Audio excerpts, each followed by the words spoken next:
تخيل تكون محبوس في متاهة بتصغر كل شوية، وفي تنين بيكبر وعايز يهجم عليك. هتعمل ايه؟ تقتله؟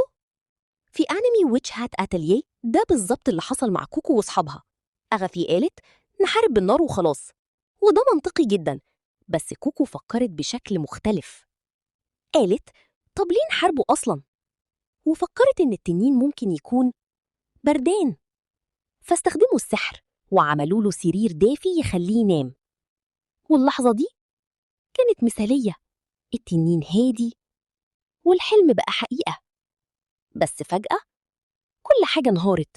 الخطر رجع، والمعلم هاجم التنين عشان ينقذهم. وهنا الرسالة: مش كل مشكلة تتحل بالقوة، بس برضو مش كل حلم بيكمل في الواقع.